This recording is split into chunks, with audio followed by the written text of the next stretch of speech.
ziramu wenti wekendere kwewe kendere setani Yesu yakusenga nali kusense eta nekusenguka omulokozi Yesu abangetera isa okutoseku nafe manangiwo mikonojo ani alituluka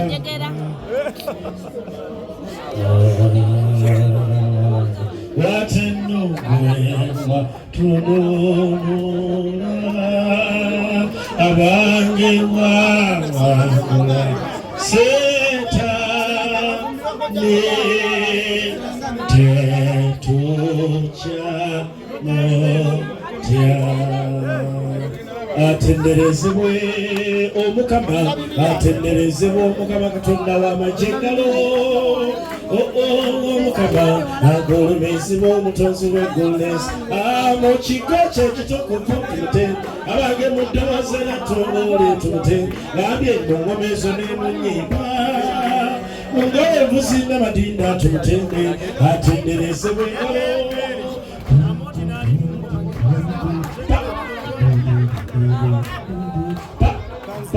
olumizibwa omutonzi w'eggolesi kumakya bwe tugolokoka mu mirimu egya buli ngeri tute abange mu ngendo eza buli ngeri ekiro bwe twebaka otulo tute atenderezebwe sibalaba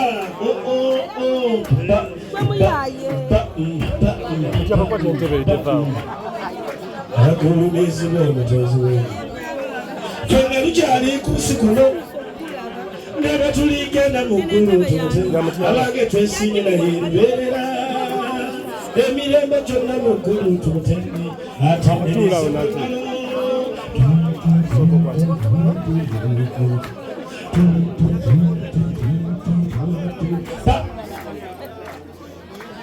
ebinene ebyaka waggulu bimutendere amasozi n'emitendera gambye ebisolo ebyeyo mu nsiko ebyennyanja n'ennyanja bimutende atenderezebwe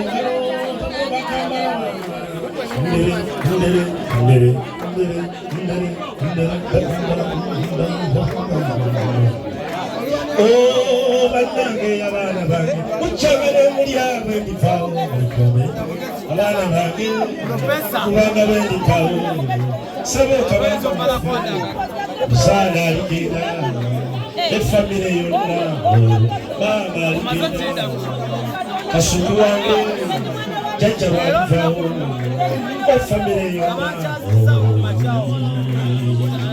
abatuuse mwenna mukadde bwalivawo Kampala yonna mukadde bwaligenda mayiga wange munnamu aligenda gambye efamire yonna namwe emikwano gyaffe mukadde bwaligenda nderererete nderererete mbagambakambagana mbakambagambakambagana nderererete annaga baana ba mukyagala emulya bwendivaawo olikome kubira ku katonda mu ngalo webaza ecupa y'amazzi eyitayita nsaba basobole bannyabo amazzi gaago tugalirize mpola ng'ate twaza bagaita bw'eddakiika 5 kati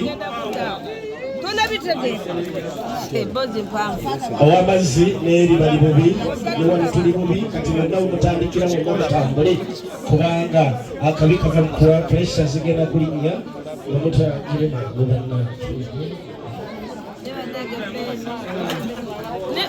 cupa y'amazzi yo itayita basobole bannyabo twebaza olukiiko tesitesikola nnyo nabali ddala olw'enteekateeka abali wabweru nabo mubajjukire mutuyiseeko ku cupa y'amazzi awo abali wabweru nabo mubajjukire batuyise ecupa y'amazzi nabo ebagifune basibo mu dakiika 5 tugenda kufuluma emibiri gw'omugenzi emisa etandike asobera nnyo mu dakiika 5 tugenda kufulumya emibiri gw'omugenzi era emisa etandike ekiteebwa kya Maria kiboneewo siyonna tumenye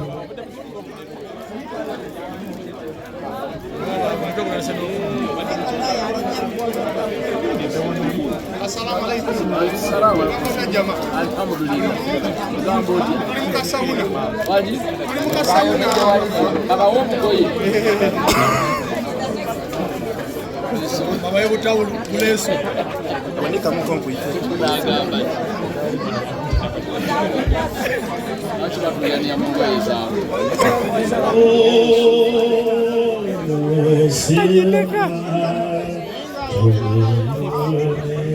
Atujunya atwale myoyo gyaffe abalwana abataka tumukunganireko abangira batuku bagisanga etembere natawo ngabayimba ekiteebwa kya Maria kiboneewo siyonna tubeerone atujune atwaleyo yojaffe mabiyomo tukiriku omubeezi omwagala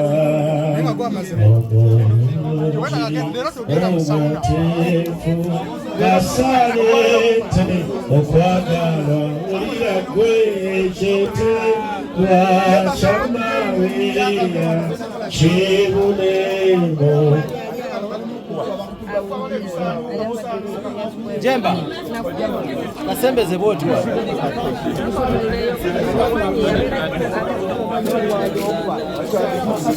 andika ndina funatwa nyingine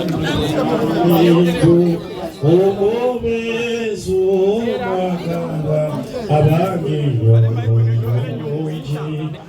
omuteefu asalete okwagala abangi ekiteebwa kya Maria kiboneewo siyonna tumweyone atujune atwalebyo byojaffe mu mikono gyo aye Mukama mwentadde ngogoyo bwange sebula kati omuddu wange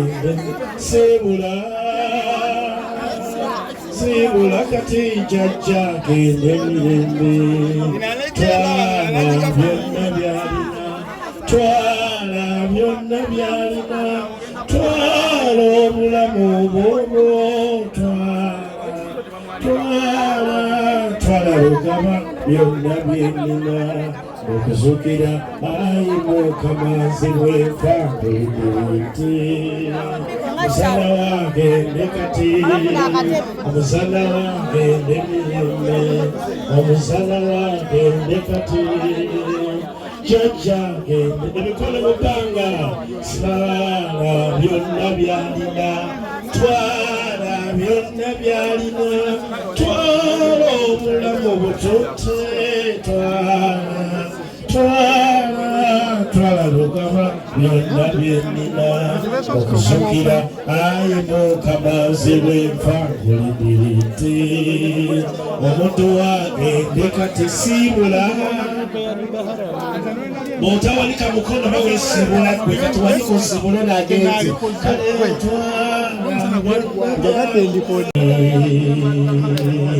twandibadde tutya singa Kristo tejja twandibadde wafeeya Kristo yeebazibwe twandisinze nnyo twandibuze ffenna Kristo yatulokola. Twandibadde tukyasiga Kristo teyajja, twandibadde wafeera Kristo yebazibwa, twandibadde babi fenna bonabi Kristo yatulokola. Twandibadde tukyasiga Kristo teyajja, twandibadde wafeera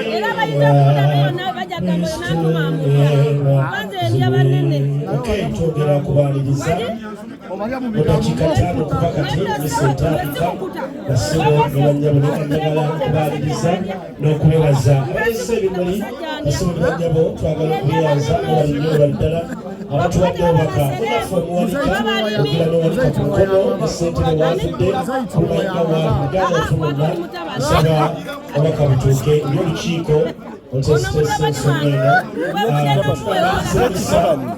tusigaza ebimuli bino tusigaza 2 tugende wali esenga tugenda okuteeka omubiri gwegajja basiganja tujja kutambula mukongoyi tusaba ebyebewedde kuba tujja kusobola okuziika ku ssaawa 10 kubanga enteekateeka bwetyo bweringa tukyalinda kabona anaba atuuse nno emisa atebenga entandika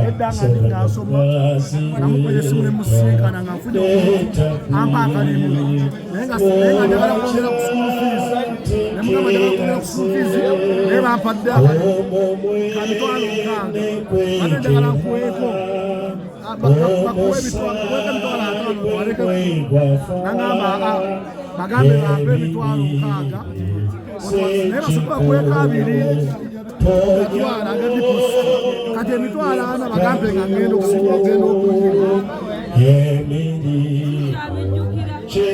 mukazi nampa emitwalo 20 ali musibya wano era wenagala otekka ebivu nayenajagalekuwa emirimu n'ogaana dipositi ogambe zange zimpe era nga nzireeta wamu eida mu dipositi oba kusya owangi wange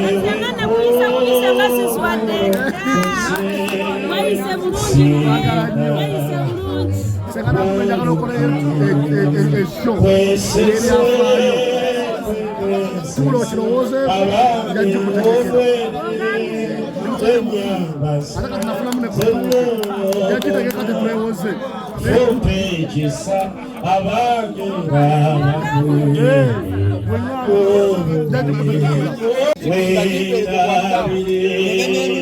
bwetulya ononye osasire gocha mukisa kyo Maria nyaffe otuyaffe ennaku zitusaze otuwulirize ennaku zitusaze otuwulire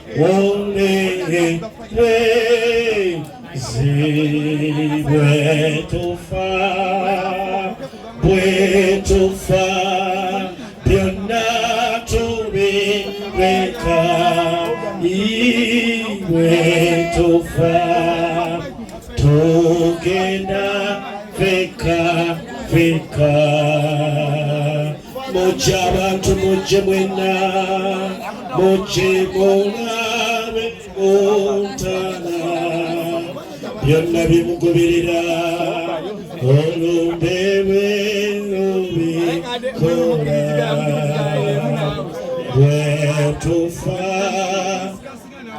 bwetufa byonna tubireka bwetufa tugenda feka ayo Mukama omubiko gwonyibesa kujanjaba olumbe mu bbanga ttono lunajjane luguvuza bwetufa ona tugasako. So Father, twasabye tufuneyo ku ssaala ennyimpi mu nnyumba wano ate n'oluvannyuma Ssaabafaaza tukkiriza tufunye bodde n'oluvannyuma tukulembebwa mu bisa. Taata tusaba busabe twagala okwaniriza mu makubo mw'oyise Mukama okutuweera ennyo omukisa n'abakongozi basabale bannyabo tugenda mu kiseera eky'emmisa misa bw'eneeba ewedde tugenda kufuna kazi ka ebimuli bino n'oluvannyuma tujja kufuna okwogera okutono ddala tugende esenga wali tuziike.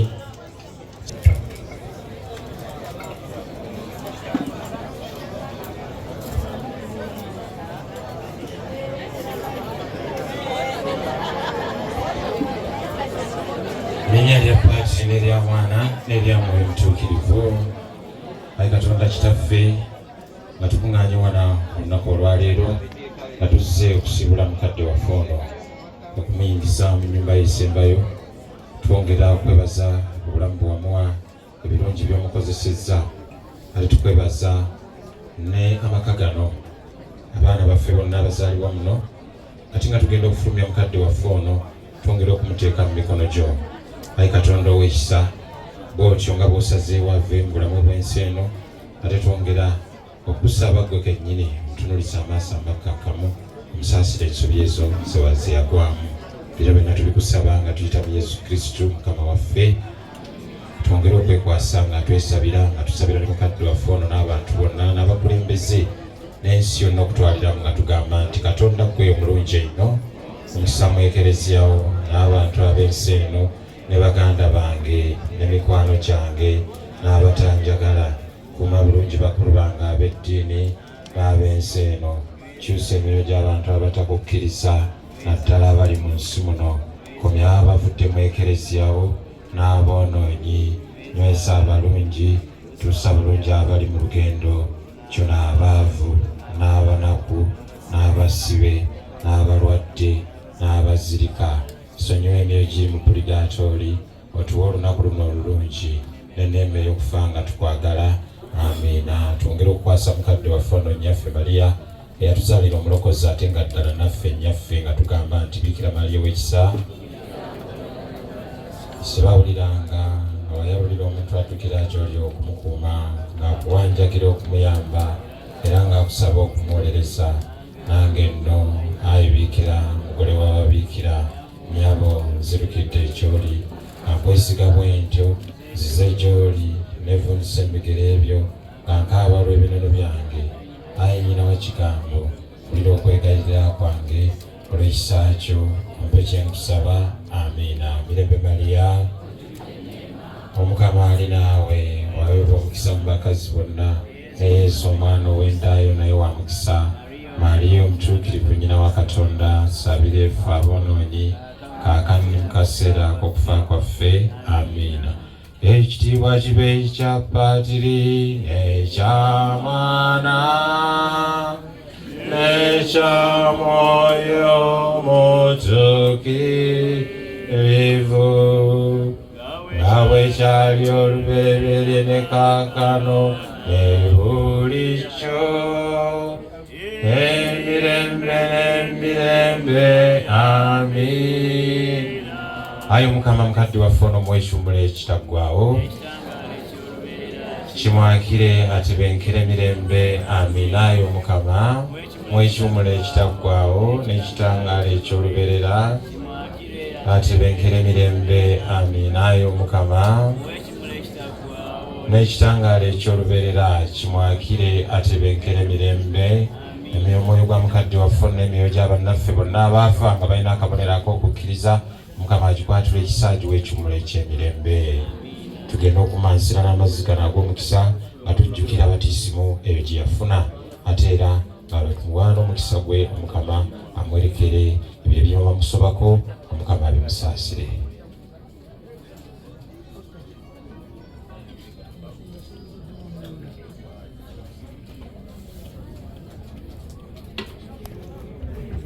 Kaakano basubo ne bannyabo, fuba fuba eggulu y'empeera, eggulu y'empeera, antwala ye Katonda, Shaddaki kira chetu sanga semulugunya fuba ekurempera fuba ekurempera. Nja kusaba famire abalina obutebe mutere wano abanafu abadde mu nnyumba tubateere awo obutebe babeere kumpi.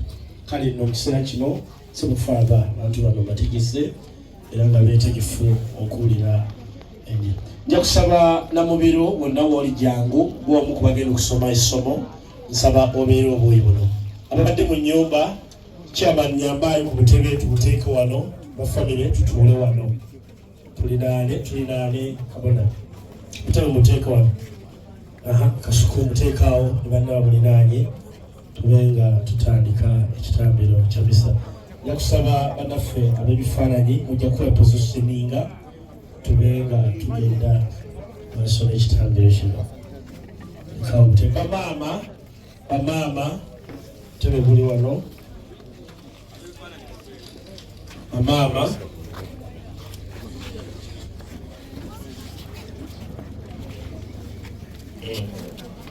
nja kusaba abakamera tuyinza okudda wali ebbali tukwatire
Abooluganda baaniriza n'essanyu mu kikolwa kino ekitukuvu.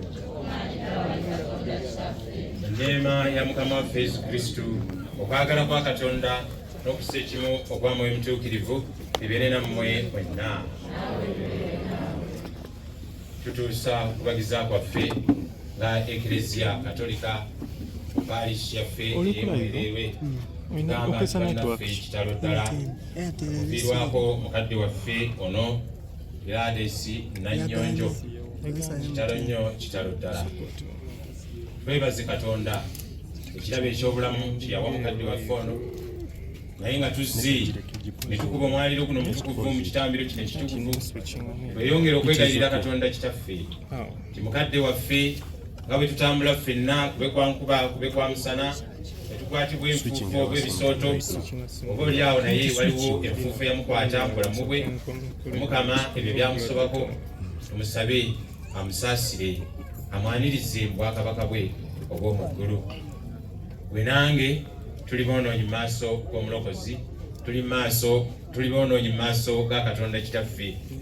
Tutwale akadde nga tusiriikiriddemu nga twejjukanya ensobi zaffe ze tugwamu entakera, twekube mu kifuba Katonda oyo w'ekisa ekingi tumusabe atusaasire, ekitambiro kino kimuwoomere.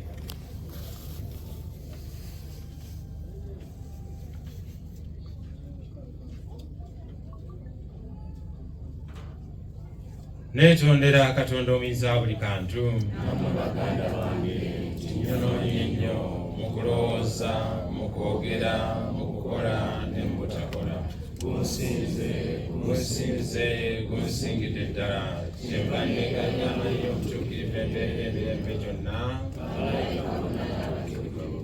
nammwe baganda bange okusabira eri Omukama Katonda omuyinza buli kantu atukwatirwa ekisa atusenyiwe ensobi zaffe atuyingize mu bwakabaka bwe obutaggwaawo.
Twegayirire Ayi Katonda Patri omuyinza wa buli kantu nnyini mwana gwe tukakasa mu kukkiriza nti yafa n'azuukira tukwegayiridde omuzaana wo ono Gladys Nannyonjo eyeebakidde mu mwana wo oli ng'akkiriza ekyamagero kino ajjule essanyu ng'alaba ayise mu ye okutuuka ku kuzuukira.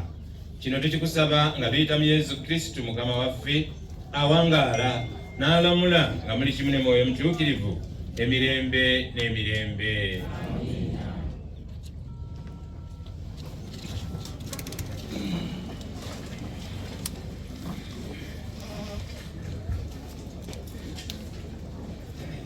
Essomo erisooka tulibeera n'Omukama ennaku zonna. Bye tusoma mu bbaluwa Pawulo omutume gye yawandiikira ab'e Tesalonika. Abooluganda, sitwagala mube kuba abo abagalamidde. Muleke kunakuwala ng'abantu abalala abatalina ssuubi. Oba tukkiriza nga Yesu yafa n'azuukira, n'abo n'abeebase mu Yesu, Katonda alibakomyawo wamu naawe.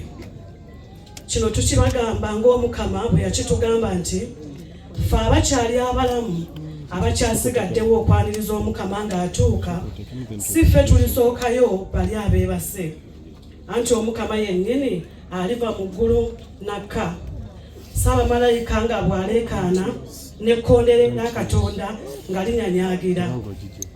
Abafu abali mu Kristo be balisooka okuzuukira. Awo naffe abali babakyasigaddewo nga tukyali balamu tuli kuŋŋuusibwa mu bire ne tubeegattako okugenda okusinkana Kristo mu bbanga. Tulibeera n'Omukama ennaku zonna. Kale nno buli omu agumye munne olw'ebigambo bino. Ebyo Omukama yabyogera.